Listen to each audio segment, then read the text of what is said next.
but it doesn't have to be the same for every organization. A chief marketing officer handles all things marketing. COOs handle very different things in every organization. It's based on what drains the CEO and what areas will really leverage the COO. I love it. So it's really looking at the strengths of the both individuals and figure out what works. So there will be that yin and yang, like you described. So then you create a whole. It's a wholeness in the organization.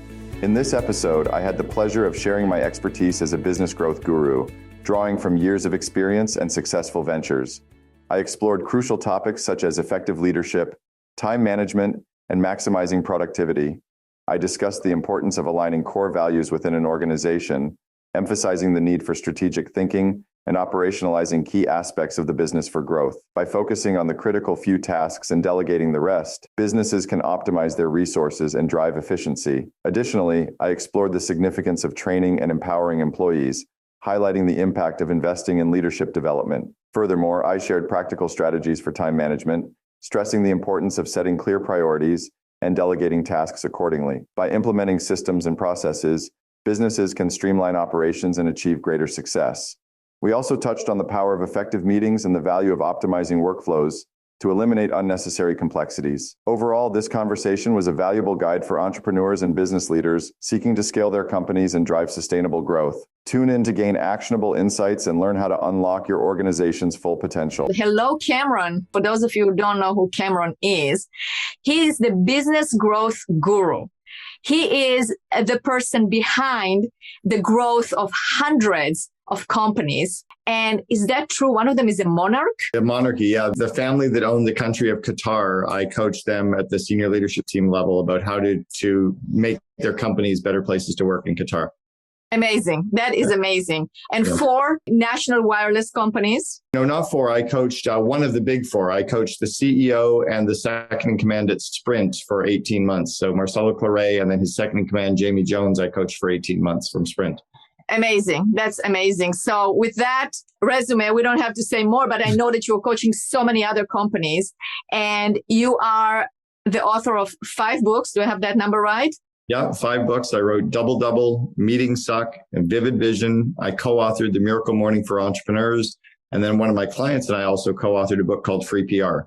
Yeah, I love that. I mean, I love all your books. I mean, the Vivid Vision is amazing. And then you have the Double Double where you actually wrote about your experience as the COO of 1-800-GOT-JUNK, where you got them from 2 million to 106 million in 6 years, which is amazing. Right. Yeah, I came into 1-800-GOT-JUNK as the 14th employee. And when I left 6.5 years later, we had 3,100 employees system-wide.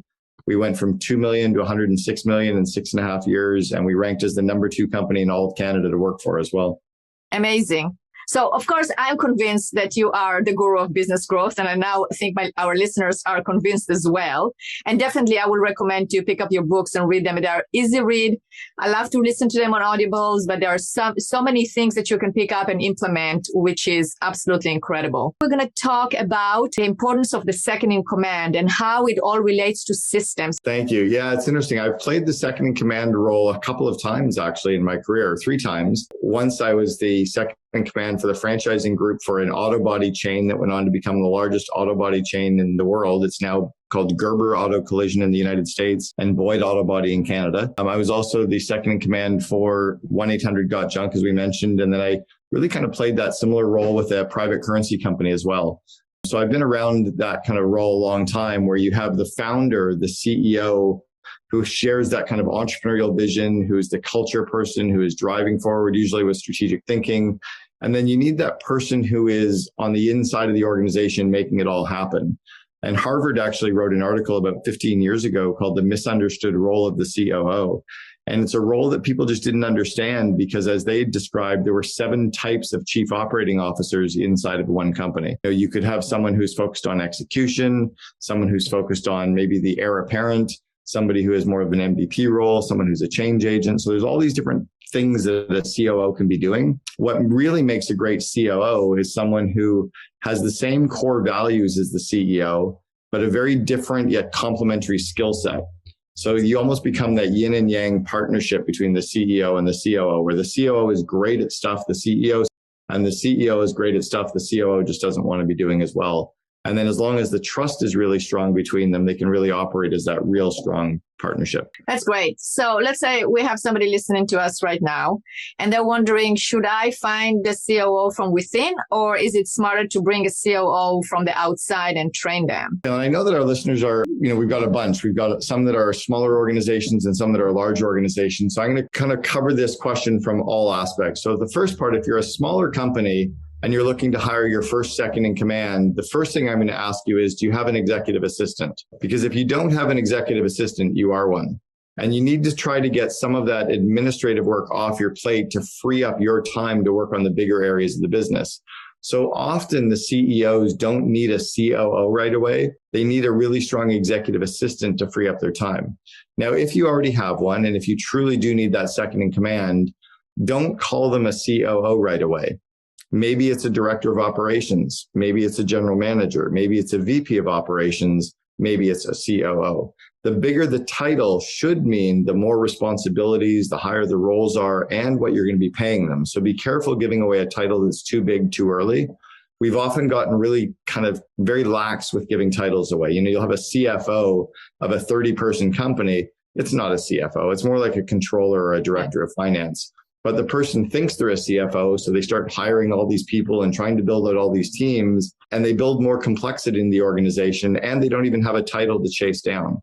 So if you're getting the title correct, then you really need to sit down and say, what are the things in the business that you're working on day to day that drain you of energy? What are the things that you're working on in the organization that you're really not good at? And can you find a second in command, regardless of title, who can do those things?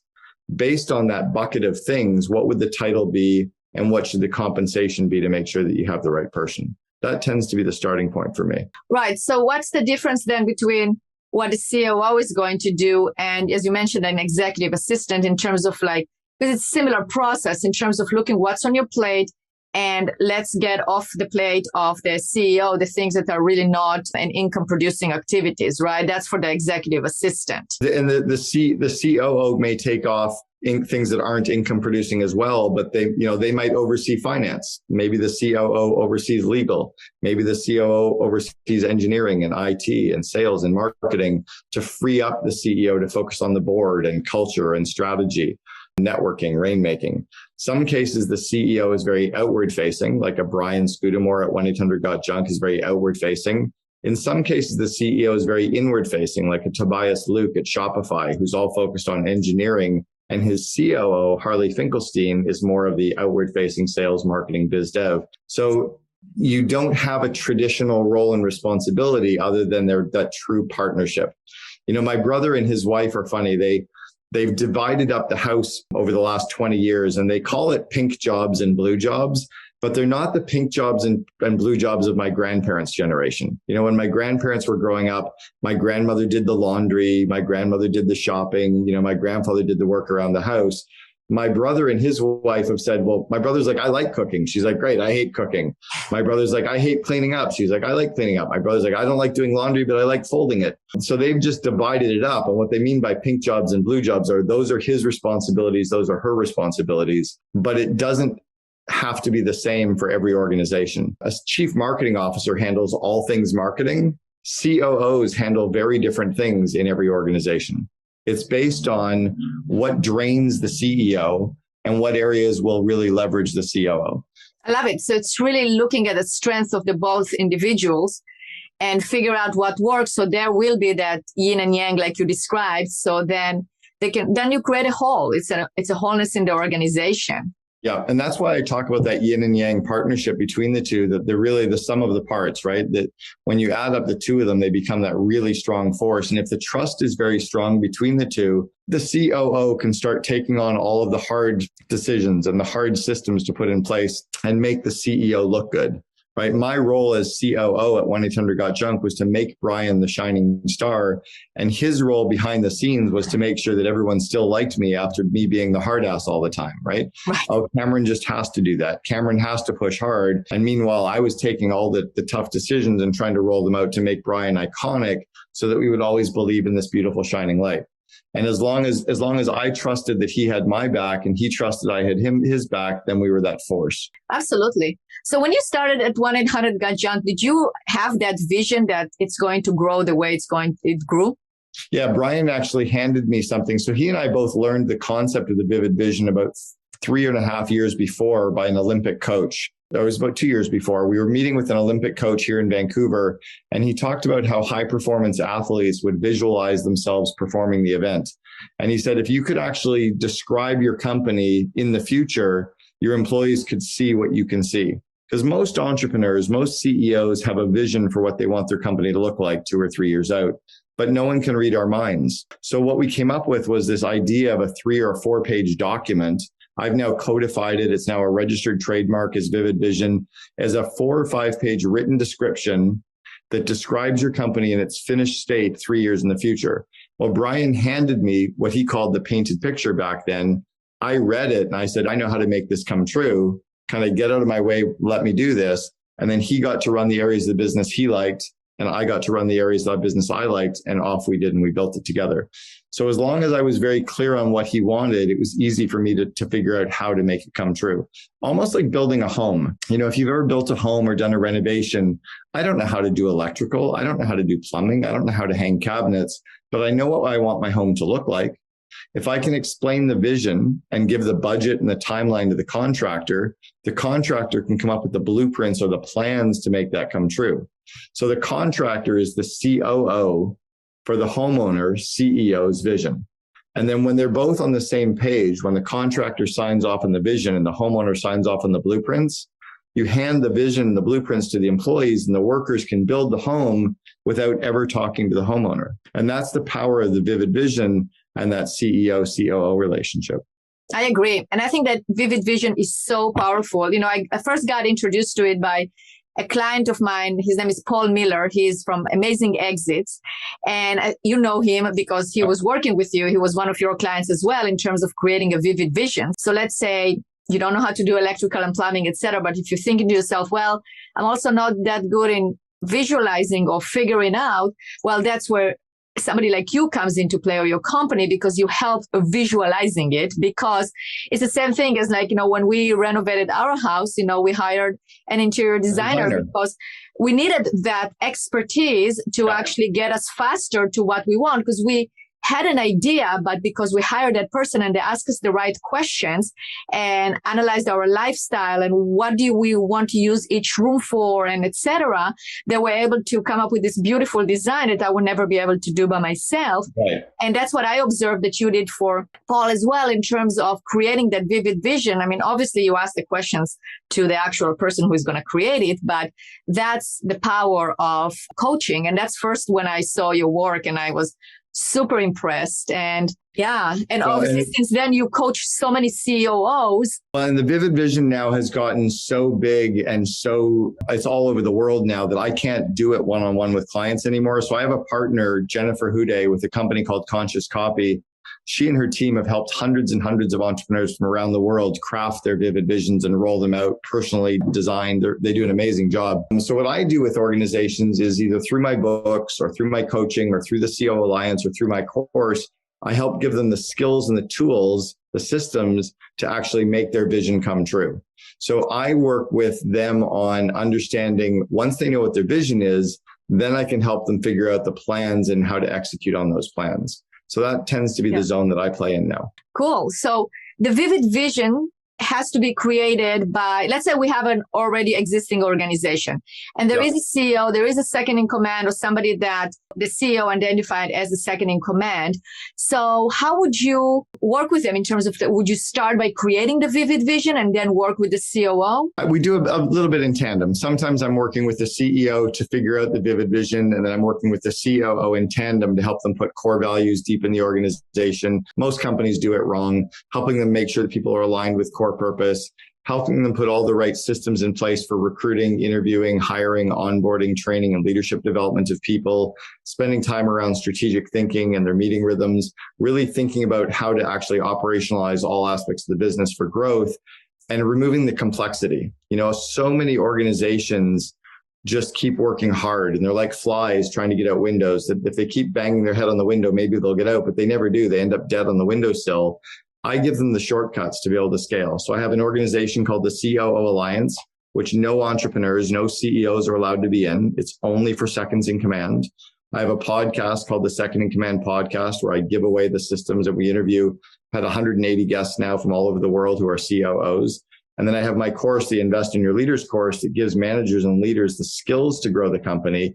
Because often the CEOs are getting skill training, but it's their team that needs the skills to actually run the company. The CEOs have to know what has to happen. The C-level and managers have to know how to do it.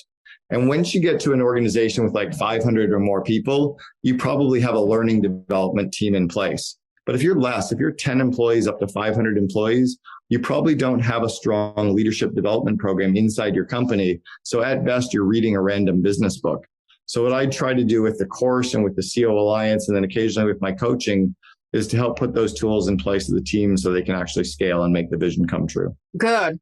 And, in terms of like reading a random business book, one of the problems, even if somebody's listening to us right now and thinking, well, I do what I need to do as a CEO and actually listen to 3 audibles a week, right?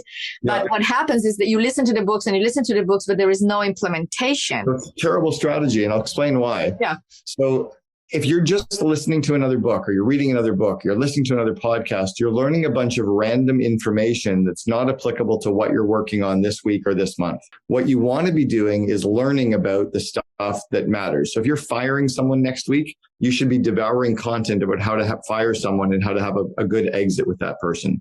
If you're interviewing people next week, you should be reading about interviewing. If you're doing everything should be taught, your learning should be focused on what you're doing. And then you'll actually absorb it and you'll be able to use those systems. The problem with reading a book right now about search engine optimization is you forget all that information because you're not working on it. And my course, however, the Invest in Your Leaders course, the reason it's so powerful is the 12 skills that we work on are used by every manager every single day. But most managers have had no training on any of the 12 skills. What are the 12 skills? Situational leadership. So it's adapting your style to the person's skill level and confidence level. It's one-on-one coaching meetings. It's the coaching of groups, email management, time management, project management, conflict management, interviewing, effective meetings. Like most managers have never been trained on how to do job interviews. So of course you have the wrong people. Most people say meetings. Well, it's because you've never trained people on how to run a meeting. Right. So the skills in the course are used every day, but then the rest of what the leaders need to be work on, you should be learning based on what you're working on right now. Wow. So how long does it take to do the course? It's a total of 41 videos. So it's only about 4 hours of videos broken down into the 12 modules. So the way it works is every module has a pre-test. So you'll do the test and you'll fail. There's no chance you're going to pass. You don't know the information. You'll be like, holy shit, I should learn this. You'll watch 2 or 3 videos per module. Then you can read the information that was in the videos. And then you do a post-test and you'll see how much you learned. And you can rewatch them and do it as much as you want. And then you can do the second module, et cetera. And they're all done in the right order that you should be learning the content in. I've got clients that just signed up like 17 of their managers all at once. And they'll do 2 modules this week, and then they'll talk about it on Monday. Next week, they'll do 2 more modules, and they'll meet and talk about it. So they're kind of working through it as a cohort or as a team. I love that idea, because then you're not alone. Because I know about signing for courses and then you say, I'm going to do it. It's great. Now I have the login. It's good for a year and do it sometime. But having that accountability of doing it with your fellow staff, with the team, and then talking about it and really implementing it and holding each other accountable. I think it's a great idea. And I even teach that in the system on classroom teaching, that the way that people learn, the way that adults learn is first they learn the concept or the abstract conceptualization. So AC. And then once they've learned the concept, right, by watching a video or reading, then they can practice it. They can try it out. That's the active experimentation, or AE. And then after they've practiced and tried it out, they can go and do it in their day-to-day job. That's the concrete experience. And then when they sit and talk about it afterwards and they think about what's gone well and what hasn't gone well, that's the reflective observation. And then they can go back and watch the content and read it again, go back to the abstract conceptualization. They keep repeating that cycle. So the whole content is built in a way that adults learn. and a way to supercharge. And it's irresponsible for people not to do it. I think it's $667 per manager. Wow. So it's almost irresponsible not to have your managers in it because they're going to grow. And I give lifetime access for it as well, because I'm the same. I hate the whole 1 year cliff. So they can watch this stuff year after year too. That is amazing. So how do they sign up? They go to investinyourleaders.com and they just sign up right there. Tell me about the biggest mistakes that leaders make. So I'll talk about some of the mistakes I've made. One of the big mistakes that I made, we almost bankrupted 1-800-GOT-JUNK when we were with a $60 million company, because I was very driven, very focused, very go on the vision that Brian had for the organization, as was he.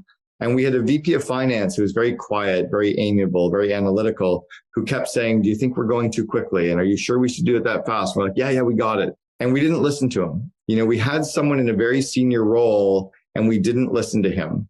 And because of that, we didn't understand how to leverage our balance sheet. We almost ran out of cash. We went to the bank to borrow money and they couldn't loan to us because we'd spent $5 million in cash that we just had. Instead of going to getting a credit line or a loan, we were running the company the same way from 2 million all the way to the 100 million. We didn't understand how to financially run the $100 million business. So what I learned from that was, if you're going to have someone in a role, listen to them. And if you're not willing to listen to them, hire someone you're willing to listen to. That's a good point, because is it you didn't listen because you thought that you knew it already, or that person was not strong enough to actually voice the saying, no way, don't do it? I mean, where was the disconnect? There was both. They weren't strong enough to get our attention, but then we were too stupid to slow down and listen to them. They were trying to speak, but I have a 98D in disc. Like, I'm going 100 miles an hour, but that's dangerous if I've got someone trying to say, hey, do you think we should slow down? Like, I need to learn to listen to that voice. God gave us 2 ears and 1 mouth. We should use them in that ratio a little bit more. We didn't have the skill to slow down and listen. We didn't have the skill to be as strategic. We didn't have the skill to be as empathetic. And that means we either need to hire someone who can get our attention, or we need to work harder at listening to them. So I just choose to now learn to listen more. That's a good one. Do you think if that person would have more experience, like saying, okay, I'm actually experienced in getting the companies from 100 million to 250 million, you probably would have listened better, right? And that's exactly what happened. We ended up replacing him and bringing on a new CFO, Trish. And Trish literally kind of pulled the fire alarm one day and said, holy shit, we're running out of money. We're going to go bankrupt. And we're like, wait, what? And we heard her very loud and clear, to the point that she almost pulled the fire alarm too loud. I think she scared the shit out of the whole company. But we heard very clearly. And then we changed the ship and turned it around, and we were okay. The other thing that I learned was that the leader's job is to be the chief energizing officer. CEO is chief energizing officer. Our job is to infuse the organization with positive energy, with praise, with gratitude, with excitement. And we often don't do that. We're often so focused on the horizon, so focused on the future, so focused on the next goal, so focused on the SWOT analysis that we forget. And if we ever raised our children that way, we would hurt them, right? If all we ever did was drive, and we didn't praise, we would really hurt them. And I think we need to think of that inside our organization as well. And so I learned that as a leader, that my job is really to grow the confidence of my employees and to grow the skills, and then grow their confidence, and then grow their skills, and then grow their confidence. Like, those are the 2 things I should be doing. So I flipped the org chart upside down, where the CEO is at the bottom, supporting the VPs and C-level, who are supporting the managers, who are supporting the employees, and everyone is supporting the customers. And I obsess about my employees' net promoter score. And if they're super happy and super engaged, they'll care about my customers for me. Absolutely. Good. So that's two of them. What are other mistakes you see companies make from your experience, your own experience, or coaching others? Lack of focus. I think they're distracted by the big shiny object. They're distracted by the flavor of the day. They're distracted by the book they just heard. They're distracted by the seminar they just attended. And they lack focus of working on the critical few things versus the important many. There's so many possible things we could be doing, but if you're very aligned with the goal and your core purpose and your BHAG and your vivid vision, it becomes very clear. With the lack of those things, anything could be possible. And I think that's the issue, is you can just go in any direction. The Cheshire Cat in Alice in Wonderland said, if you don't know where you're going, any road will take you there. And I see a lot of organizations, small and large, that don't focus and don't have systems to stay focused in place. And then it just doesn't matter at that point. Absolutely. I agree 100%. I see that as well. And it disperses people. It's all over the place. They have to have the stability. So you were mentioning the CEO should also energize and encourage and show gratitude and acknowledge what's right, not just like, let's go, with also acknowledging what's right, but also staying focused and not going all over. Oh, today I came up with this new idea and next day is another new idea, because people are not going to listen anymore. Yeah. Our businesses only have three inputs. We have our people, time, like days and weeks ahead of us, and money. And our job is to get the highest return on investment of those three investments, right? How do we get the highest return off our people? How do we get the highest return off every hour, every day, every month? How do we get the highest return on our money? And if you're not focusing on that, you're really just busy doing busy work. And I think a lot of companies really miss that. It's why organizations get so complicated and bureaucratic and big, and they can't get much done, is because they're not focusing on getting that fast return, or that higher return. I agree. So one of the modules in your course is about time management, right? So give us a little bit of a preview of what is your concept of time management and your approach to time management. So one of them is about me focusing on the critical few things that I'm really good at and give me energy, and delegating everything except genius. So one of the things that I'll try to do at the beginning of the week is I'll make a list of all the projects I need to work on this week, or all the tasks that need to get done. And then I think about how many hours or minutes are involved in each of the tasks or projects. And I add them up. Let's say I end up with, 55 hours of stuff that needs to get done. I'll try to delegate 80% of those hours right away. So I'll delegate 80% of what's on my plate, leaving me with 20% to work on, which frees up my time to cheer on my team, think about strategy, grow people's skill sets, be involved in rainmaking. But I try to free up the to-do. It's not how do I get it done, but it's who can get it done. Yeah, I agree. I often hear people saying, oh, I need to do this. No, it needs to get done. Like your toilet needs to get cleaned, but you don't need to clean your toilet. And if you take that to the nth degree in your business, there's a lot of stuff that people are working on that takes up their time, that could be done by someone else, or could be stopped. Maybe it doesn't need to be done at all anymore. Maybe we've just been doing it for so long, we could stop it, or maybe we can optimize it, or maybe we can automate it, or maybe it can be outsourced. And I think if people would approach things in that way, they can, again, be more productive. I agree. I mean, that's what we do with systematized businesses. And that's really the approach of like, okay, so let's see what is the existing process. What can we automate? What can we delegate? Who is doing? And as you said, the things that I always look for is like, why are you doing it? Because it's always been done this way. Well, that's the number one enemy, right? Now, I was talking to someone the other day about that, and they said, why do you always say that, the step 3 is to optimize and then automate? Why do you automate before outsourcing? Why don't you just outsource it? I said, well, let me give you an example. If I water my grass at my home every week, I could outsource that and have someone come to my home and water my grass every week. That would be a quick outsource. Or I could hire and get someone to put a sprinkler system in my home that would automatically go on twice a week and would automatically water my lawn. And after about a year or so, I would have complete payback. And now I've automated a process that I don't need to outsource. So if we don't think about it in the right way, or I could just say, in Arizona, why do I even water a lawn? Why don't I replace my lawn with artificial turf? Like so many people have lawns in Arizona that are just artificial turf. So now we're not even watering it. We've optimized it, or we just don't water our lawn at all. And so that's the way that I try to get companies to think as well, is how do we get more done with less people faster? I agree. I mean, that happened to me actually with my executive assistant. I used to have my executive assistant help me with scheduling. So it will be back and forth. Okay, so Monday at 2 or Tuesday at 4, et cetera, right? So it was a lot of her time was scheduling. But now we implemented an automatic, like a Calendly, basically. We're using Calendly. And so that took a lot of time. She still helps me. I don't have to answer the emails. She will say, here is a link to this schedule. And then if you, of course, cannot find something and I can assist you, we can have the human touch. But it basically cut down like 20 hours a week that she was basically using on scheduling. Now I can use her to other projects. And it only cost me like $12 a month, to have that link to automatic calendar scheduling. That's right. And that's, I think, what organizations need to be more aware of. And we're so often, they don't slow down to think about, how do I scale this in a more efficient way? How do I grow faster? How do I get a higher return off my people or my time? That they focus on the wrong things. I was coaching a CEO one time. I coached them from about 40 employees up to 700 employees. And I taught him a skill about email management. He said, wow, this is going to change my whole company. And I said, no, it's going to change you. But I said, what will change your whole company if you take your 27 VPs and managers and you train them on email management? That will change your whole company, especially if they train all 700 employees. So if you roll out something like the Invest in Your Leaders course, that changes your whole company.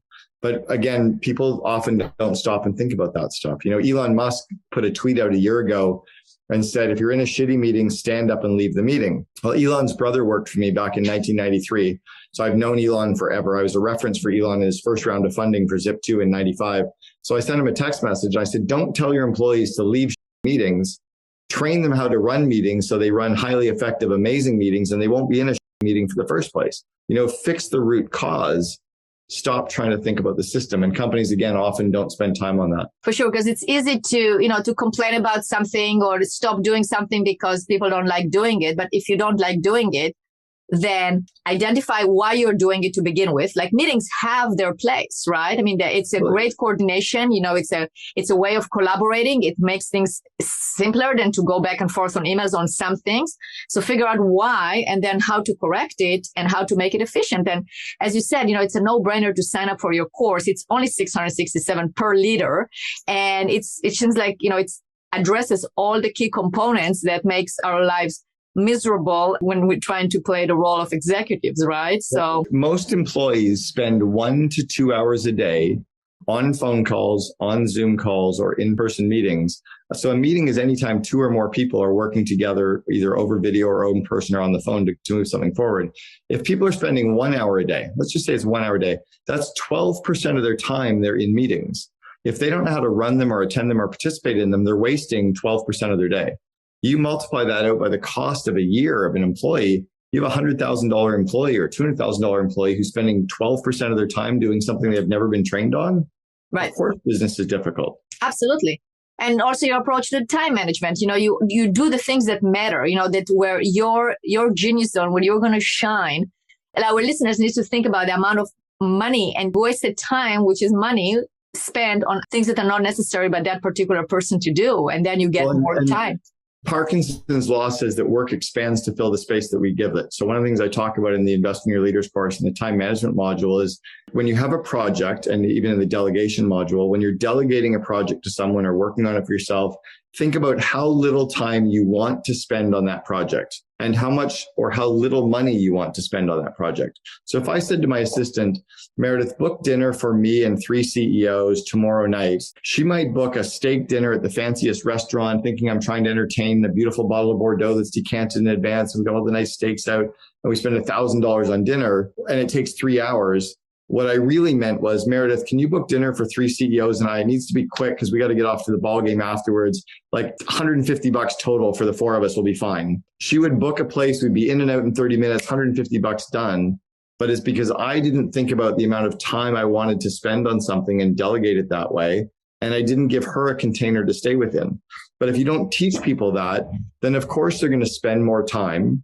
And of course they're going to spend more money. And if I told my 2 kids, clean the house, it'll only take you an hour. No, it'll take and they'd groan and complain.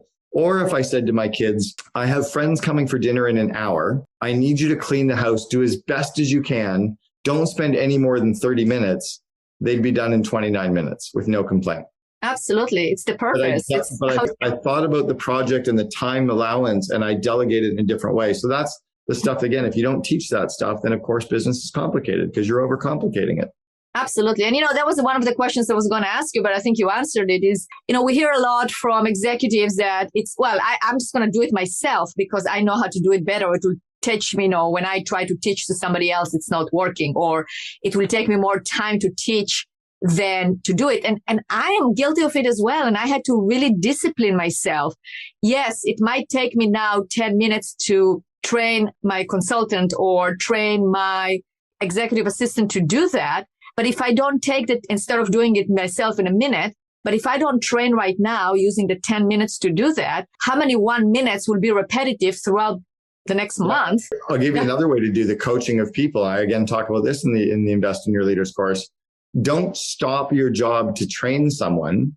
Keep doing your job and have them sit over your shoulder and watch you. Have them watch you over Zoom. Have them be on emails. Have them listen in on phone calls. So you keep doing your work. You don't stop for 1 second and they watch you do it all. Then you don't spend any time training them whatsoever. They get to watch you learning and read what you're doing, and they can literally, probably 85 to 90% of it, they learn without you spending a single minute. Brilliant. But again, if no one's been trained on that, then we don't know how to train. I learned that at College Pro Painters, where every year we had to hire 800 franchisees, and then they had 1 month to hire and train 8,000 painters to paint houses. Well, we couldn't sit down and train all these 8,000 painters one-on-one. So we created a system using Duragi to have them learn. So again, those are all the systems that I try to give away, because I just feel bad for these entrepreneurs and companies that are working hard. You know, they're like that fly that'll bang their head on the window and they end up dead on the windowsill. There's an easier way. So it's hard at times and you can fall out of routine. But what I like to do is at least say, okay, I'll try and do a few things and then I'll give myself a break and I'll try better tomorrow. So for everybody who's listening, I think it's about progress. You know, as Dan Sullivan from Strategic Coach always said, it's about progress, not perfection. How can you get just a little bit